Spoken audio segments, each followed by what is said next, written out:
एक बार बादशाह अकबर गहन सोच में थे। ऐसा लग रहा था मानो बहुत परेशान है। तब एक दरबारी ने उनसे उनकी परेशानी का कारण पूछा। इस पर अकबर ने कहा, हमारे बेटे सलीम को अंगूठा चूसने की एक गलत आदत पड़ गई है। जैसे जैसे वो बड़े होते जा रहे हैं, ये आदत बढ़ती ही जा रही है। इस आदत की वजह से हम सभी परेशान हैं। लेकिन हमारे शहजादे जिद्दी हैं और किसी की सुनना नहीं चाहते। तब उस दरबारी ने अकबर से कहा, जहां पनाह एक महान संत हैं। लोग कहते हैं कि उनसे जो एक बार बात कर लेता है वो उनकी हर बात सुनता है और अपनी सारी बुराई त्याग देता है। उसकी ये बात सुनकर अकबर को अपनी परेशानी का हल उस संत में दिखाई देने लगा और अकबर ने उस संत को दरबार में लाने का आदेश दे दिया।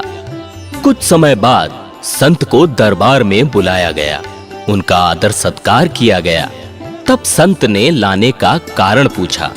अकबर ने बताया, महाराज, हमारा बेटा सलीम अंगूठा चूसता है और उसकी ये आदत छूट नहीं रही है। हम बहुत परेशान हैं। आप कुछ उपाय बताएं। अकबर और सभी दरबारी टकटकी लगाए संत को देखने लगे कि वो क्या उपाय करता है। लेकिन संत कुछ देर सोचने के बाद बोला, जहां पनाह, मुझे 1 हफ्ते का समय दीजिए। मैं 1 हफ्ते बाद आऊंगा और उपाय बताऊंगा। समय बीता और 1 हफ्ते बाद संत आया।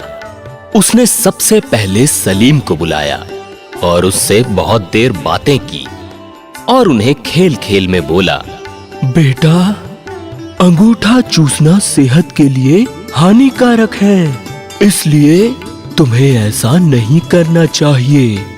बस फिर क्या था, सलीम को बात समझ आ गई और उन्होंने सबके बीच कभी अंगूठा ना चूसने की कसम खाई।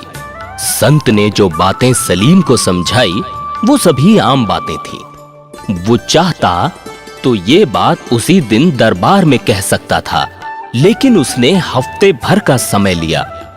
ये बात अकबर और दरबारियों को हजम नहीं हुई और उन्होंने इसे दरबार की तौहीन माना और अकबर से संत को सजा देने की मांग कर डाली। अकबर भी दरबारियों की बात से सहमत थे और उन्होंने भी सजा देना तय किया। लेकिन जैसे कि वे हर फैसले के पहले बीरबल का मशवरा जरूर लेते थे, उन्होंने इस बार भी बीरबल की तरफ देखा और पूछा, बीरबल, आज तुम इतने खामोश क्यों हो? क्या तुम्हें नहीं लगता इस संत को सजा मिलनी चाहिए? तब बीरबल अपने अंदाज में खड़े हुए और बोले, जहां पनाह, मैं बिल्कुल उल्टा सोच रहा हूं, इसलिए खामोश हूं। अब यहां सभी के चेहरे देखिए। सबके चेहरे पर आश्चर्य है कि उल्टा मतलब क्या। मैं बताता हूं। जहां पनाह, मेरे हिसाब से ये संत महान हैं। हमें इनसे सीख लेनी चाहिए और गुरु मानकर इनका आशीर्वाद लेना चाहिए और इनके साथ हुई गुस्ताखी की माफी भी मांगनी चाहिए। ये सुनकर सभी को गुस्सा आ गया और दरबार में कोहराम मच गया।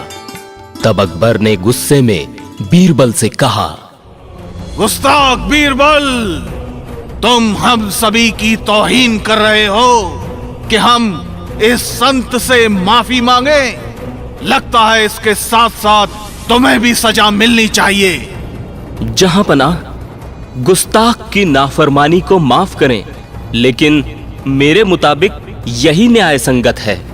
अगर ऐसा है तो तुम अपनी बात को साबित करो, अन्यथा सजा के लिए तैयार रहो।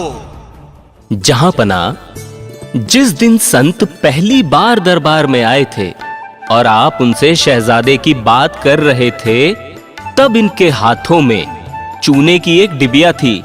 जरा याद करिए। उस डिबिया से वो निरंतर चूना निकाल कर खा रहे थे।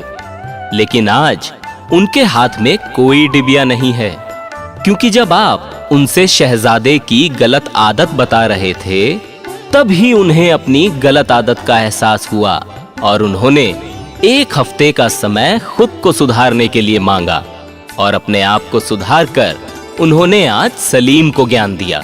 ऐसे बहुत कम लोग होते हैं जो पहले खुद की कमी को देखें और उसे सुधारें और बाद में किसी को सीख दें। इसलिए महाराज, मेरे हिसाब से ये एक महान संत हैं। बस फिर क्या था, सभी को बात समझ आ गई और सभी ने संत से माफी मांगी और उनसे आशीर्वाद लेने लगे। अकबर बोले, शाबाश बीरबल, आखिर हमेशा की तरह तुमने अपनी सूझबूझ का परिचय दे ही दिया। आज एक गलतफहमी की वजह से हम एक निर्दोष को सजा दे बैठते और जिंदगी भर पछताते। बीरबल, तुमने आज हमें एक गुनाह करने से बचा लिया। दोस्तों, इस कहानी से हमें 2 शिक्षाएं मिलती हैं। पहली, किसी को ज्ञान देने अथवा सीख देने से पहले अपने अंतःकरण में अवश्य झांकें कि क्या आप खुद उस ज्ञान के दायरे में जीवन जीते हैं। क्या आप में वे सभी गुण हैं जिनका ज्ञान आप दूसरों को दे रहे हैं? अगर नहीं है तो पहले खुद को सुधारें, फिर दूसरों को ज्ञान दें। और अगर आप खुद सुधर नहीं सकते तो दूसरों को ज्ञान देने का आपका कोई हक नहीं बनता। और दूसरी शिक्षा ये मिलती है कि दरबार में बिना विचार किए सभी संत को दोषी कहने लगते हैं। हमेशा जो दिखाई देता है वो सत्य नहीं होता। हर करनी के पीछे कोई ना कोई कारण होता है। इसलिए एकदम से नकारात्मक भाव नहीं लाना चाहिए। हमेशा परिस्थिति का अवलोकन करना चाहिए, क्योंकि जो दिखाई देता है वास्तव में वही सत्य हो ये जरूरी नहीं। अपनी राय कायम करने से पहले सच जानना जरूरी है।